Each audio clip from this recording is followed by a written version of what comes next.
What you guys are looking at right now is the Tic Tac UFO. This video is released by the Pentagon. As you can see up top, it has US Navy. Initially, when this video was released, it wasn't released by the Pentagon. It was released by a Luis Elizondo, if I'm not mistaken, or at the very least people working around Luis Elizondo. And basically, to the Stars Academy. All of these guys were involved in getting this information out, and particularly these videos. Now, the interesting thing about these videos is that the first time out, the Pentagon basically said, we can't confirm or deny that those videos are ours. We have no idea. Then, after the public didn't freak out, the public was interested. And at this point, it was pretty clear that these videos did come from the Pentagon. Well, the Pentagon said, okay, fair enough. Those are our videos. And here they are. Now, the New York Times was running all of these stories that basically put these videos and more into light and into the public's consciousness. You had Luis Elizondo, the one that was running the Black Budget program, ATIP, going on one interview after the next, basically saying, based on my scientific research and investigation, it's not us. You have Marco Rubio. It's not us. You have Dan Ratcliffe. It's not us. Meaning you have all of these members being briefed in Congress at this point. Eye-popping briefings, actually, in regards to Congress members saying, we need to know what this is. This is legit. The interesting point, though, is we're finding that the people are being stonewalled. Meaning the guy that's trying to get the information, you must understand, the Congressional Task Force, that UFO report, I reported maybe 2 months ago that they had basically lowered the rank of the guy that was in charge, that was getting the information, and they got rid of the guy's staff. So basically, they were trying to undercut the release of the information. So even though all of this information was thrust out into the public by people that were very excited, you had the Navy change their protocols for the way people were receiving information. You had the U.S. military working with To the Stars Academy on this idea of materials, which adds credence to Luis Elizondo basically saying that, says, yeah, we have more than just videos. We have materials that have weird properties associated with the materials. There's a there. But the guy who's supposed to be giving the information to Congress is basically stonewalling, or being stonewalled by some aspects of government. Well, Politico is running that story, which means that people are saying, whoa, we don't necessarily like the guy being stonewalled, which also means that people want to know what the U.S. government knows. And this is the most astounding part, because I think people are looking at this with a curiosity, but I don't think they're getting into the real world phenomena of what it means. What does it mean if this congressional report comes out and it says the United States declares loudly, we are not alone, and here's the evidence attesting to that? What happens to your world? What does it mean to be a person? What does it mean to be a human being? And you could say, meaning is, there's no such thing as meaning per se, but on a conceptual level, yeah. And how we see ourselves amongst each other. But at some point, this even turns into how we see ourselves from the context of the cosmos. That report, think of your world in the past 5 years. What was it like 5 years ago from the standpoint of UFOs in this subject? Could you get Rubio and these Congress members coming out, having these conversations? No, you couldn't. But the fact is, with all of the information that's being released, with the Pentagon releasing their tapes, with the commanders and the military personnel coming out, having those conversations, with multiple videos at this point coming out, not to mention many of the military people coming out and talking about it and saying things like, wait a minute. So, no, that's not a good one. There's a very specific video I'm looking for. But I hope you get my point. The world has fundamentally changed in the way that people perceive this particular topic. And Congress, who is shockingly going to issue a report on this. And it seems that the Congress members legitimately are interested in the details of the report, because I think on some level they got freaked out when they realized There's a there.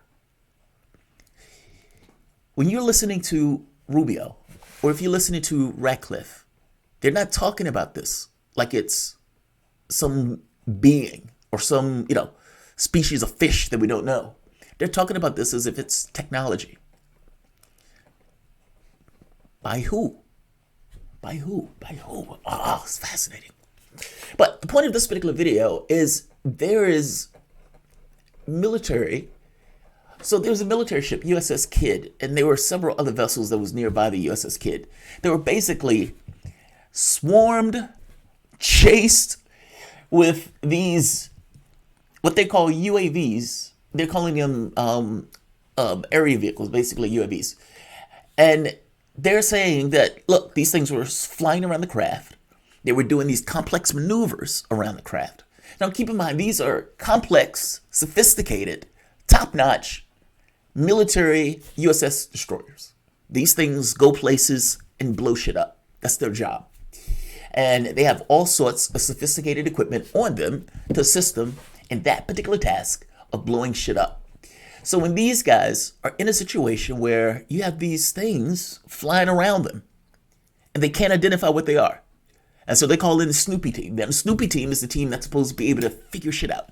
What is that thing that is out there? We need you to identify it.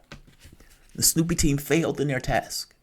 And the Snoopy team basically was called on multiple nights. And even while they were investigating this on land, meaning military personnel, were trying to figure out what the hell is this experience. And this is based on the Freedom of Information Act, as they're getting documents in and they're reading the logs of what the pilots are saying. They still couldn't figure out what it was. And as they were investigating it, you had another case of it happening again. Meaning, the same thing happened again during the investigation of them trying to figure out what it is. Beatty, one of the people who basically released this information on the USS Kidd, made the point that some of the people on the crew say they were eye level with the items, and it looked like that Tic Tac that I showed you when we first started. Meaning, the Tic Tac that the Pentagon released is basically the same thing that these guys are saying, or at the very least some people are saying, that they saw out there that night, flying around and buzzing around their ship. And I'm putting quotes around the aerial vehicle stuff because they have no idea what it is. I'm calling it a UFO because by definition, it is an unidentified flying object flying around your sensitive military equipment with the best personnel not being able to identify what it was. Welcome to the soapbox. Hey, I'm here at Mount Shasta. We're at the UFO convention. We're skywatching at this point, hoping to see something. Keep your eyes peeled.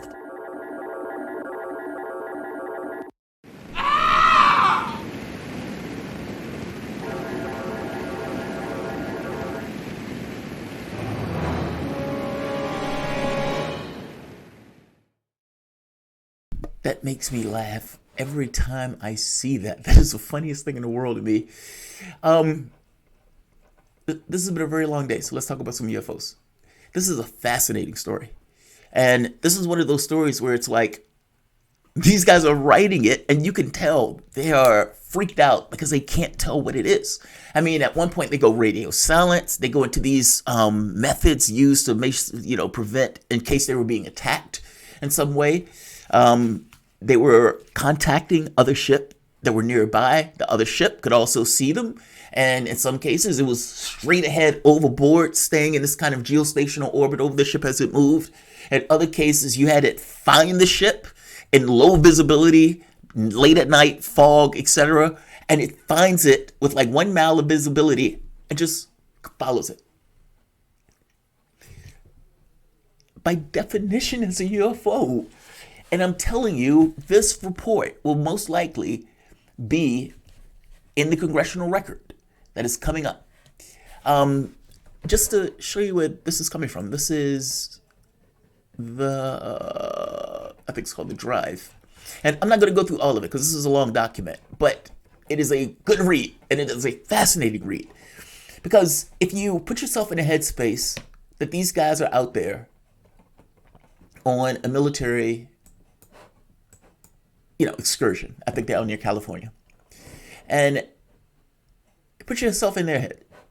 You're on a sophisticated military ship. And you see something, a light in the sky. And as you see that light in the sky, it gets closer. And you realize there's more than one. And you think to yourself, all right, what is that? And you think, okay, maybe it's a drone. But the problem is that this took place over the course of like 3 hours. And they were out like 100 miles from shore. So where did that drone come from? From that far out? There weren't any boats nearby that had the capacity of drones being more than 6 feet. There were no military exercises. These are, again, from the Freedom of Information Act. These are the things that are basically the military was checking off the list when they were trying to figure out what is it. And as they basically narrowed the list, the Freedom of Information Act goes black. Declined. Yeah, declined, buddy. You don't get any more of these. You don't get any more of these. These are for private communications. From this point on, it's phenomenal. Because I've shown you other situations where the guy said, yeah, we were seeing these things, these craft around a particular area, but this was, I think, in Indochina or near China. So let's go through a few of these because this is phenomenal. And I don't want it to be a long video because I want it to be digestible. But in July 2019, series of events, California, right? During the series of events, of encounters, as many as 6 aircraft were reported swarming around the ships at once. The drones were described as flying for prolonged periods in low visibility conditions and performing brazen maneuvers over Navy warships near a sensitive military training base less than 100 miles off Los Angeles. The ensuing investigation included elements of the Navy, the Coast Guard, and the Federal Bureau of Investigation. The incidents received major attention, including from the Chief of Naval Operations, the apex of the naval chain of command. The following is our investigation into these events, which discovered that were far more extensive in scale than previously understood. Now, what we knew prior was from David Beatty. Beatty released information about the USS Kidd right here. Did the Navy ship USS Kidd encounter a UAP in July 19th? Right. Trying to find out more, the ship logs indicate a Snoopy team were deployed to the intel section to try to visualize or visually ID the objects. Yes. This is some of the tech that the Navy ships have on. And the catch is, using this tech, the thought was they have this ability to basically have precision visual acuity in the devices. I mean, yes, to blow stuff up, but also to surveil the surroundings. Regarding 2019, the USS Kidd UAP, they were hovering. Navy vet said his friend said he could see them with the naked eye and they were almost eye level with the bridge hovering. They were the same tic-tac shaped object. This is the same area as the Nimitz encounter. So this right here is basically what they're saying they saw. But 6 of these flying in unison around sensitive military equipment and hardware with teams of professionals trying to figure out what these things are and not necessarily coming to any conclusion on what they are. Shaped like a tic-tac. That's why they call it a tic-tac.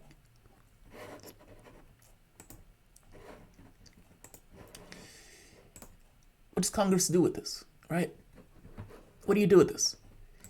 If you are Marco Rubio, or you're one of the other congressmen there, and let's say for the moment, you typically are not honest actors, but on this, your thought is, wait a minute, there's something flying around our military bases and our ships.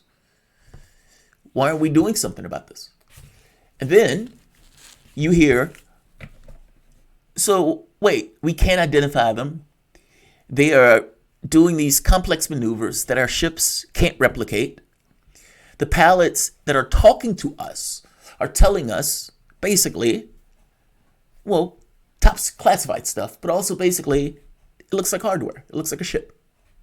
And they were doing things that we in no way could possibly do. And in some cases, the pilots were like, if that thing was ours, I should have clearance for it. At least he thinks he should. This is the fascinating aspect of this. If these projects, or some of these projects, are under, let's say, unacknowledged special access projects, it could be very possible that there's information that people have that is basically locked off into a particular project that other people would not know. Meaning, Marco Rubio and some of these other guys could be like, I know nothing about this, and we want to investigate this to figure out what this is, and we need to find this out. When somebody else around him may know what that is because they're further along in understanding it, or they may have technology that may be able to replicate what that thing is doing. Fascinating stuff.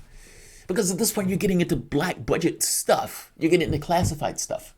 And like I said, multiple agencies have been blocking the task force ability to do their job and accrue that information.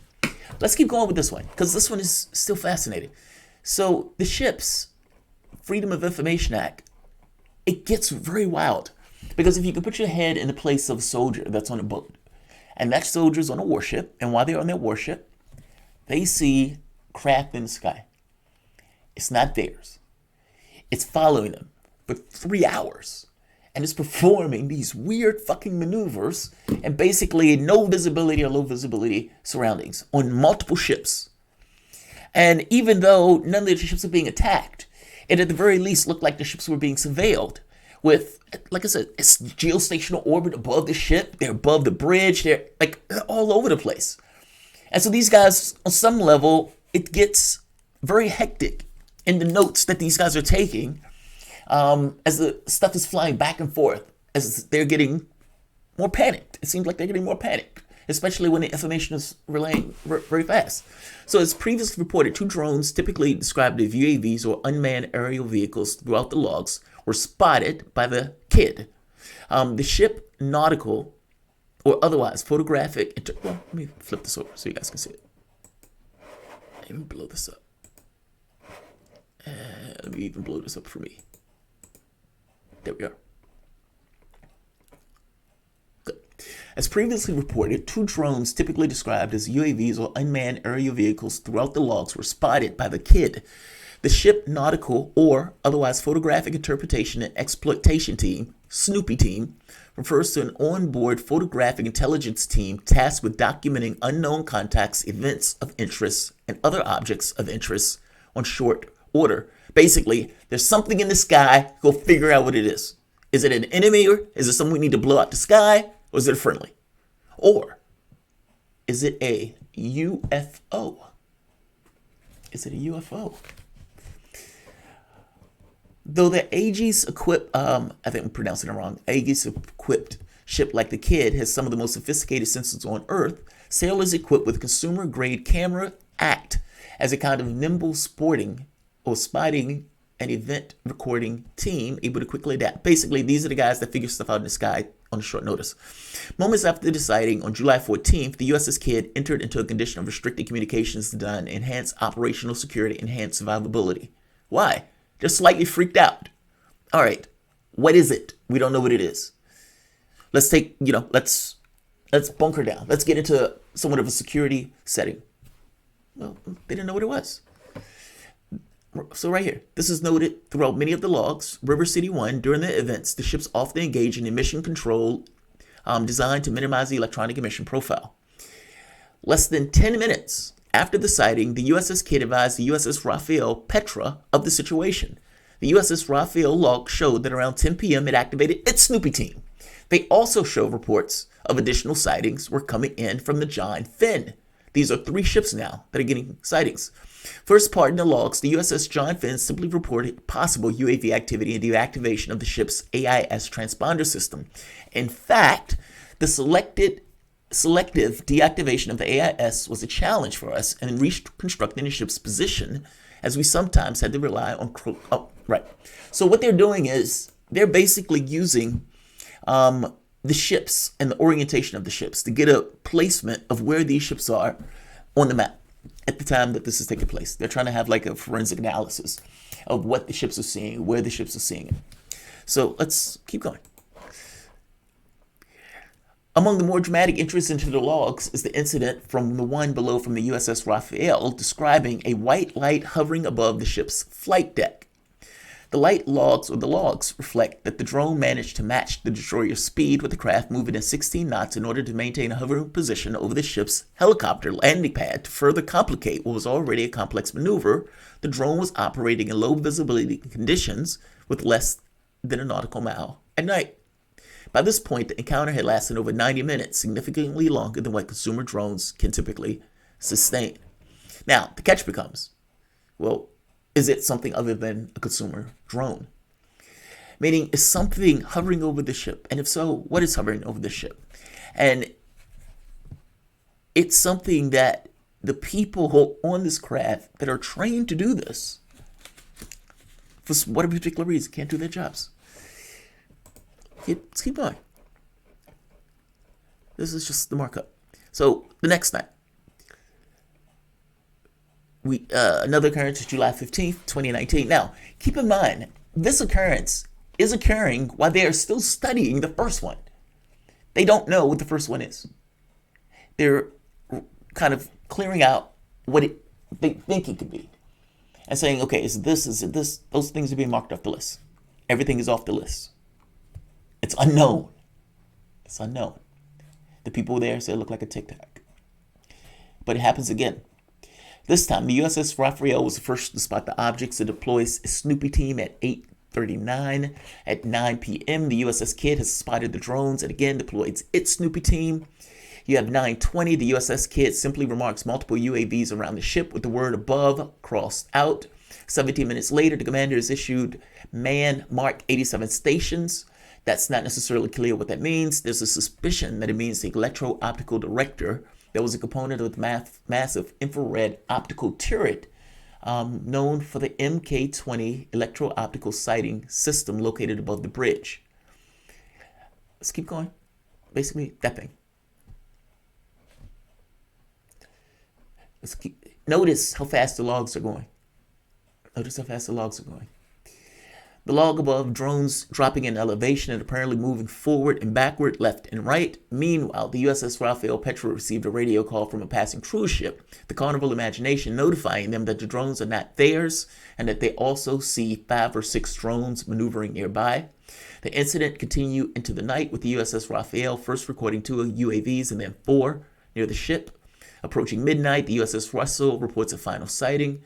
Despite nearly 3 hours of the event, none of the warships appear to have been able to identify the drones.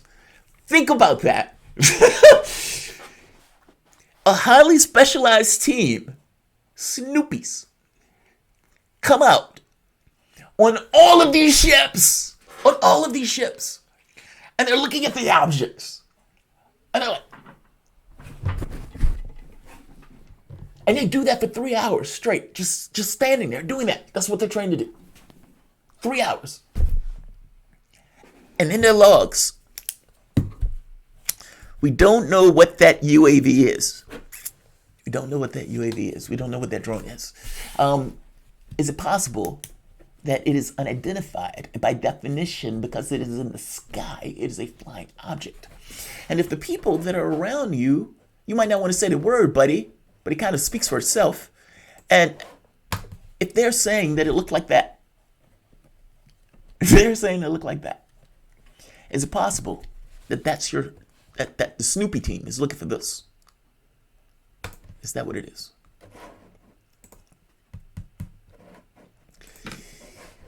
This report asks some really good questions at the end, so I'm going to end it on that. The official investigation.